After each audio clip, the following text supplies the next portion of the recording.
welcome back to my channel. So today I'm going to be making yet another custom Funko Pop figure. These figures are so much fun to make and I'm really happy that you guys enjoy watching me make them. So today I'm using a DIY basic pop base, which is really good because they're pre-primed and they're ready for you to add your own details to them. Now my usual clay that I use is Fimo, however I thought today I would try out Sculpey because it's another one you can get and I thought I would see how it goes. So we have original Sculpey here and it is 794 grams. If we open this up, it is a lot of clay.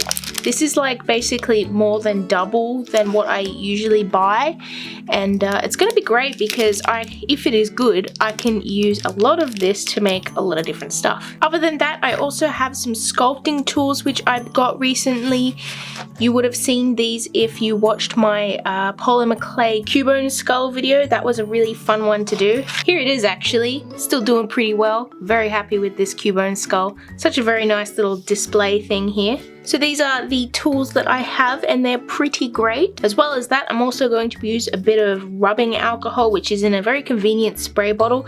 This I like to use to smooth out the clay and get rid of little bumps and fingerprints and stuff like that. Very, very useful. Makes the finish look a lot nicer. And of course we have this awesome little turntable thing here, which I got pretty cheap from Kmart. And it just allows me to sort of stand the figure on and sort of turn it around. I'm not sure if this figure is going to be very stable. It might, I don't know, it might fall over, but if it does try and fall over, we can probably blue tack it down so it doesn't fall over while I'm trying to sculpt. So those are the rough supplies. I'm also going to be using paints to paint this when it's done. The figure that I'm actually going to be making is a white character. It is an Arctic fox, a very cute one as well. I'm actually doing this for a commission, but the paints I am using to add other colors are these Joe Sonja's matte acrylic paints. They are very, very nice, very vibrant, and have a really good matte finish that I really enjoy. So that's all the basic art supplies that I'm going to be using today, and I can't wait to get into this. So let's dive in and make a pop figure. Now to start off, I actually had to soften the clay a little bit and I am using my sort of clay roller tool for doing that. Now this clay is very, very soft compared to the Fimo, or Fimo as I actually think it's pronounced. I don't know why I always say Fimo, probably the Australian accent. Anyways, so to start off, I started sort of sculpting these little pointy parts that were going to come out from the outside of the little character's head. Now these are going to be little fur tufts, and I actually used the ears on the pop figure base to sort of squish it on there and like get it on really nicely. After this, I made some very thin sausage shapes and wrapped them around the waist of the character. This was to add little bumpy parts of the creases of the jacket that this little character is wearing. After this, I made a thicker sausage part and I wrapped it around the neck. Now this is going to make up the hood of the jacket, and after that I rolled out some thin pieces of clay to make the back and the sleeves of the character. Now this has been really fun to do, and I have to say one thing though, this clay, this Sculpey, doesn't like to adhere to the base as well as the Fimo likes to adhere to the base. I don't know, I wonder if it's because it is a softer clay or maybe the slight makeup is a little bit different. However, some parts like fell off a little bit. A little bit distracting here and there, but once I actually baked the piece, because I actually did bake it a few different times in this making process, it adhered very well and it stuck on pretty good. So I'm glad that after baking it sort of bonds to the clay figure and just works.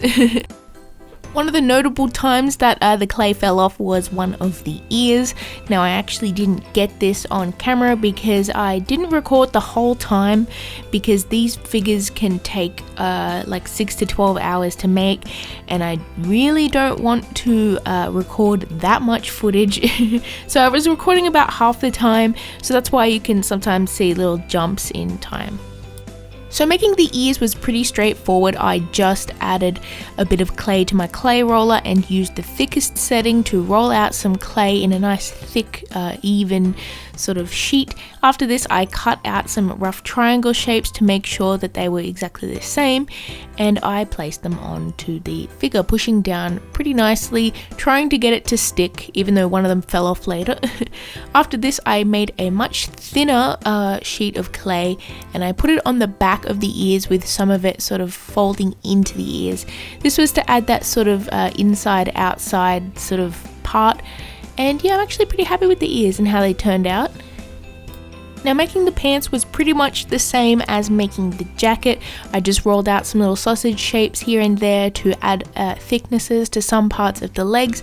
This was so that the pants looked like they had creases in them, and then I just put a thin sheet of clay over the top, and I used some of my alcohol spray just to add a little bit of softness to the clay so it would sort of sit in those creases a little bit easier, and then once the alcohol sort of evaporated, it went back to normal. So I really like using the alcohol.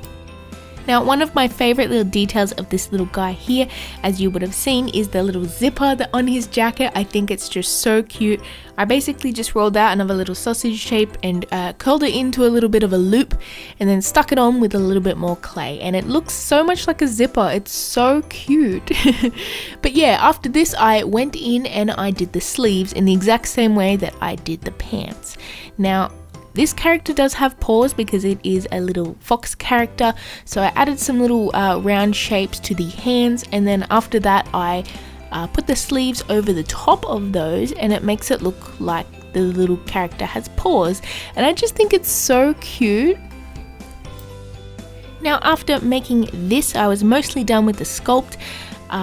Next was to do the tail. Now to do this, I wanted the tail to stick on very, very strongly. However, I didn't want to make it too thick at the base, so I had the good idea to make the tail and actually embed a screw into the base part of the tail. Now, I just did this by making a really thick sausage shape and pushing the screw into the sausage shape, and then making lots of little tiny thin pointy sausage shapes and then I stuck them to the outside of the tail, and I just pressed them down nicely, and I had some like short and some long, and this was to add a bit of a texture of like a furry tail. After this, I sprayed some alcohol spray onto it to get rid of all of those little fingerprints, and then I used my drill to drill into the character's bum.